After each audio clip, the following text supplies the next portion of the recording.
चुनाव के लिए राजनीतिक पार्टियां हुई सक्रिय। क्या है विधानसभा की तस्वीर, किसकी होंगी सत्ता, कौन होगा सत्ता में काबिज, किसका होगा राज तिलक, क्या कहते हैं उम्मीदवार।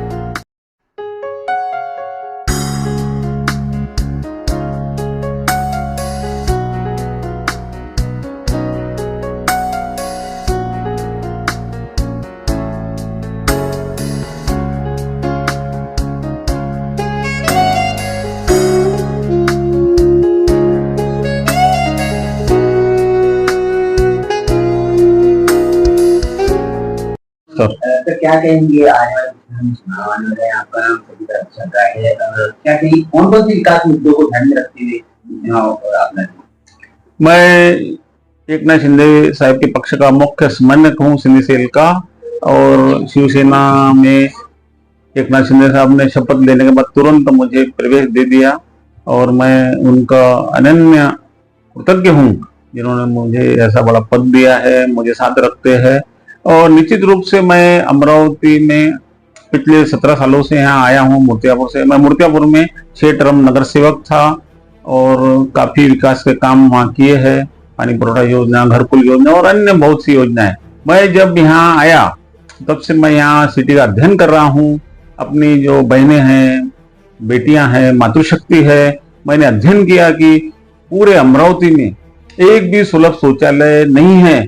तो अपने बच्चियों के लिए, अपने बहनों के लिए, मातृशक्ति के लिए मेरे मन में जागरूकता आई कि पुरुष तो कैसा भी अपना निभा सकता है, लेकिन महिलाओं के लिए यहाँ नहीं होने के कारण मेरा मन बहुत दुखी हुआ। और यहाँ कुछ भी न होने के कारण मेरे मानसिकता है कि मैं अगर विधायक बन के आता हूँ तो सर्वप्रथम मैं मातृशक्ति के लिए चप्पे चप्पे पे, हर 500 मीटर पे एक बंबई के धरती के स्तर पर सुलभ शौचालय बनाने की मेरी मानसिकता है, जिससे उन्हें आधार मिलेगा।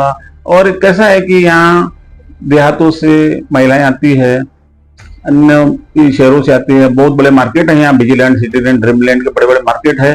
तो लगभग पूरे महाराष्ट्र से यहाँ लोग आते हैं, उनका आवागमन होता है, लेकिन ये सुविधा होने के कारण वो बहुत दुखी होते हैं। दूसरा, अपने काश्तकार जो अपने किसान भाई है, उनके लिए भी यहाँ कोई सुविधा नहीं है।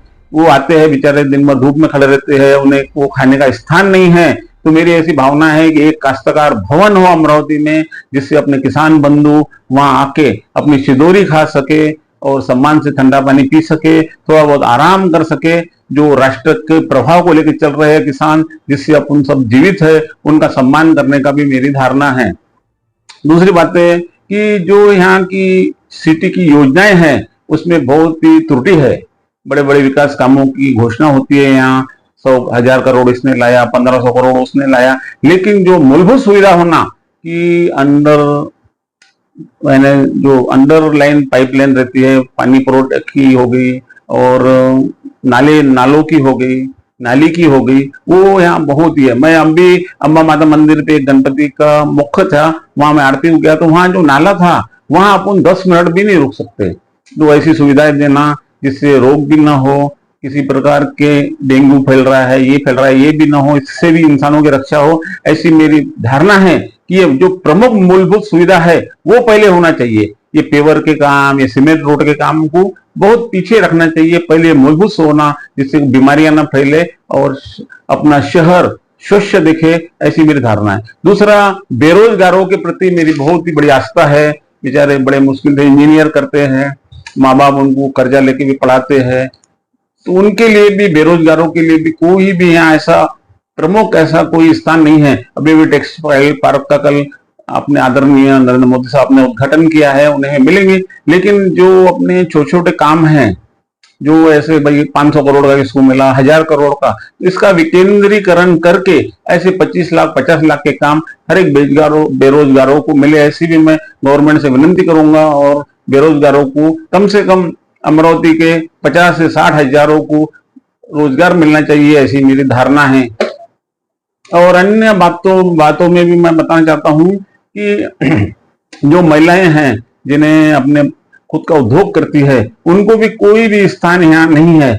ऐसा एक सांस्कृतिक भवन टाइप या एक ऐसा हॉल बनाए कि महिलाएं अपने जो उत्पादन करती है उद्योग का, उसका वो वहाँ बिक्री कर सके, उन्हें अतिशय कम दाम पे वो उपलब्ध हो, ऐसा भी मेरी धारणा है कि डीपीटीसी में से उन्हें भाई ऐसा 5 करोड़ का कोई हाल बन गया और अलग अलग ऐसे सेक्शन निकाल के महिलाओं को अत्यल्प कम दर से वो स्थान प्राप्त हो, जिससे महिला सक्षम बन सके।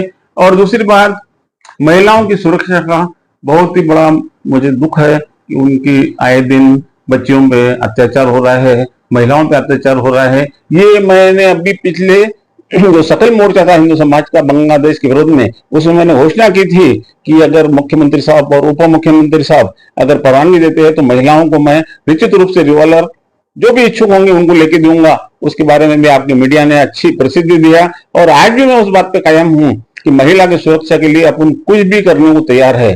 अपनी बहन सुरक्षित रहनी चाहिए, अपनी बेटी सुरक्षित रहनी चाहिए, अपनी मातृशक्ति सुरक्षित रहना चाहिए, ये मेरी भावना है। जैसे कि आपने बताया आपकी सेवा, समाजकरण और राजकारण, ये पूरा सफर है किस तरह रहा है? मैं सबसे पहले यानी जब मैं प्री कॉलेज में गया तो मैं गैदरिंग का सेक्रेटरी था, वहीं से मैंने राजकारण की अच्छी शुरुआत की और बच्चियों को उस जमाने से ही बहनों को मैं अपनी भावनाएं बहन के रूप में सब बच्चियों को रखता था और कॉलेज में अच्छे अच्छे नाटक में उनको सहभाग दिया। तो सभी हमारी बहनें बेटियां जो थी, उस समय बेटियां का तो विषय नहीं, बहनें ही थी क्योंकि मैं भी यंगी था, तो बहनें बोलती थी कि भैया आप जीएस बनने के बाद में जो यहाँ हुई है, आज तक इतिहास में ऐसा कोई कार्य नहीं हुआ है। तब से मैं फिर गणपति बिठाना, फिर नव दुर्गा में सहकार्य करना। हमारा एक भाई निरंतर पेशेंट लेके बंबई जाता है और बीमारों को दवाइयां लेके देना, उन्हें बंबई तक पहुंचाना, गाड़गेबाग धर्मशाला में रुकाना, रुग्ण सेवा करना, समाज सेवा करना, जो बेचारी कमजोर है, विधवाएं हैं, हमारी बहनों को मदद करना, ऐसी शुरू से भावना थी। और मैंने बेरोजगारों के लिए वहीं से 400-500 दुकानें बनाई और शासन से उसकी मान्यता लाई और अत्यल्प दर में बेरोजगारों को मैंने वहां दुकानें दी। अच्छा रोजगार कर रहे हैं, अच्छी प्रकार से रह रही है। और शहर में कि अच्छा यहाँ देखो इतना बड़ा अमरावती होकर भी यहाँ कोई ऐसा उद्यान नहीं है, बगीचा नहीं है कि जो अपने ज्येष्ठ नागरिक है, छोटे बच्चे हैं, ज्येष्ठ हमारी माताएं हैं, वो जाके वहां सुकून से बैठ सके, अच्छा आनंद लेके, ऐसी कोई भी यहाँ सुविधा नहीं है। तो ये सारी सुविधाओं से मैं दलित हूं और निश्चित रूप से मैं आमदार बनने के बाद में प्राथमिकता से यह सब मैं पूर्णता करूंगा। और मैं मुख्यमंत्री साहब से ये भी विनती करूंगा क्योंकि मुझे लग रहा है एकनाथ शिंदे साहब 100% फिर से मुख्यमंत्री बनेंगे और निश्चित रूप से मैं भी आमदार की में अमरावती 38 विधानसभा क्षेत्र से निश्चित रूप से मुझे वो टिकट देंगे और टिकट देने के बाद में निश्चित रूप से मैं यहाँ से विजयी बनूंगा और एकनाथ शिंदे साहब के मार्गदर्शन में फिर से मैं कार्यकाल निकालूंगा। और साहब को बोलूंगा कि जो 1500 रुपए आप दे रहे हैं इससे बहनें बहुत खुशी में है, लेकिन दिनों दिन महंगाई बढ़ते जा रही है, तो ये 1500 की जगह उन्हें 3000 रुपए किया जाए, ऐसी भी मेरी धारणा है और ऐसी भी मैं उनसे नम्र विनंती करूंगा। अमरावती विधानसभा अमरावती शहर का बहुत बड़ा इतिहास बना हुआ है और आए दिन कंट्रोवर्सी में रहने वाला शहर अमरावती है। लोकसभा के चुनाव हुए, यहाँ के लोकसभा के चुनाव भी बहुत देखने लायक हुए। थोड़े से भारतीय जनता पार्टी के क्या कहेंगे इस बार? कहीं ना कहीं जनता जो है अमरावती विधानसभा क्षेत्र की कहीं ना कहीं आपकी तरफ आशा की नजर से देख रही है। अमरावती वासियों को इस बार नवा चेहरा चाहिए और मेरे जैसा अति सामान्य, अति नम्र और एक सात्विक व्यक्ति उन्हें चाहिए। ऐसा मैं पूरा मतदार संघ में घुमा हूं।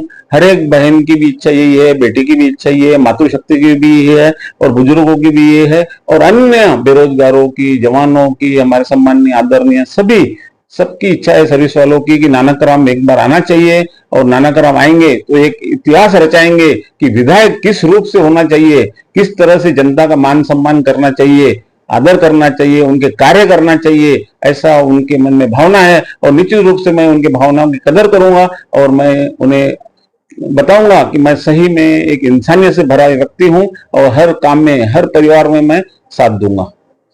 27 तारीख को घरगुती रिलीज होने वाली है, तो अमरावती पर आधारित सेकंड पार्ट बन रहा है। क्या कहेंगे लोगों को, किस तरह प्रोत्साहन देना चाहेंगे? आनंद दिघे साहब एक महान व्यक्तित्व के धनी थे, हमारे मुख्यमंत्री साहब के वो गुरु थे और निश्चित रूप से उनके गुरु हमारे भी गुरु हुए। उनके जो भी कार्य है, उनके कर्तव्य है, मैं तो थिएटर में रिलीज होने के बाद में हर प्रभाग में भी छोटे से पर्दे पे परवानगी लेके सभी को चित्र बताने की मंशा रखता हूं और निश्चित रूप से ये मंशा मेरी पूरी होंगी, ऐसी मुझे धारणा है। आपने हमें समय दिया, जानकारी दी, आपकी इस औचित्य के लिए आपने ये चुनाव लड़ेंगे, आपने हमें जानकारी की। आपका बहुत बहुत धन्यवाद। जी सर, धन्यवाद।